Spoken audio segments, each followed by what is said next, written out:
Project ADA31 Daniel. سلام بیننده محترم، من دانیل هستم، مجری برنامه دانیل شو.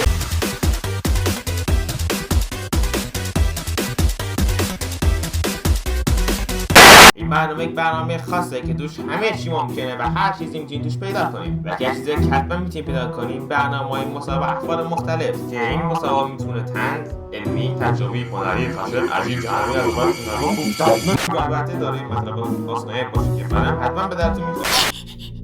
واسه خواهش میکنم ویدیو رو همین الان قطع کن. اگه صدای منو میشنن همین الان ویدیو رو قطع کن. این یه تلس، خواهش میکنم این نباید اتفاق بیفته. اون همین الانش خیلی به هدف رسیدگی شده. خواهش میکنم بدید.